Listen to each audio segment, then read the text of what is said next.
supaya bisa nyalek dari Aceh.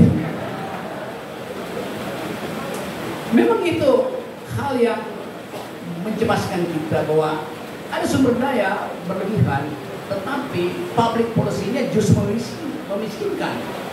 Kan itu yang bisa kita uji kan. Jadi Anda di Aceh bukan sekedar mengalami kesusahan ekonomi, tapi kesusahan untuk merdeka. Susah merdeka. Saya terangkan tadi bahwa dengan pengetahuan kita tentang nasib republik yang di ujung tanduk secara ekonomi, di ujung tanduk secara sosial, di ujung tanduk secara politik, persiapan ekstra normal itu yang mesti kita susun sejak sekarang. Pertanyaannya misalnya, kalau terjadi kemacetan politik, pemilu ditunda dan ada social unrest, orang menganggap bahwa itu melanggar konstitusi, diproses di DPR, pidato Ketua MPR Bambang Susatyo yang juga anggota penasihat pemuda Pancasila, dia bilang, saya menolak pemberlakuan kedaruratan sipil karena ada kerusuhan. Lalu dia dipecat. Lalu timbul lagi gerakan baru. Bupati Meranti siap-siap untuk bergabung dengan Malaysia. Bupati Ternate menganggap bahwa Presiden berbohong dalam soal pertumbuhan ekonomi di Ternate. Kan Presiden bilang Ternate itu paling makmur bahkan di seluruh dunia karena dia bertumbuh 25% growth-nya. Di mana di dunia ini ada satu daerah yang tumbuhnya 25%? Lalu si bupati bilang bahwa yang bertumbuh itu cuma 3 orang yang punya nikel di situ. Kan mestinya Presiden mampu untuk mengkoreksi itu, tapi dibiarkan. Jadi ada keresahan di negeri ini sehingga kita we are living in the republic of fear. Kita cemas keadaan kita. Milenial ada di dalam kegamangan. Dia mau masuk dalam kotak pemilu, suara pemilu, tapi dia nggak tahu suara dia itu akan diwakili oleh siapa untuk bicara masa depan.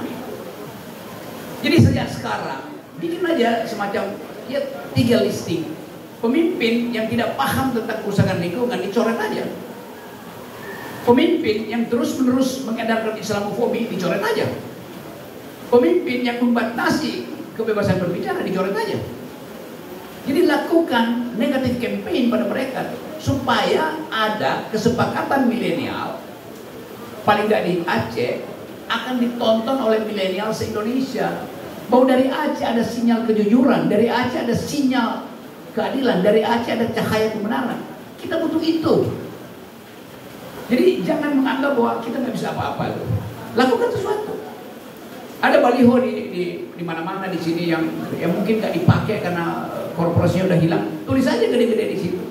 Kami butuh pemimpin yang tidak pernah berbohong. Kami butuh pemimpin yang tidak anti-Islam. Kami butuh macam-macam aja ditulis. Itu kita sebut manifesto milenial. Geger pasti disorot oleh kamera dunia. Itu yang memungkinkan roda perubahan itu bisa dipercepat. Jadi kristalisasi ide itu yang mesti dihasilkan oleh milenial. Karena kalau milenial yang ngomong, mak pasti senang. Itu dasarnya begitu. Sehingga tercipta connecting dots, ada dots di Aceh, direperkusi di Papua, direperkusi di NTT, lalu dihasilkan kemungkinan baru untuk menghasilkan Indonesia yang bersih. Jadi mulailah dengan ide kecil yang kemudian bisa kita viralkan dan itu akan menghasilkan perubahan. Jadi hanya itu. Kalau Anda tidak ingin revolusi, tapi sebagai saya memang satu perubahan itu harus didasarkan pada satu social base yang terus berubah. Jadi kira-kira itu tips kecil ya. Yang lebih gede nanti saya WA.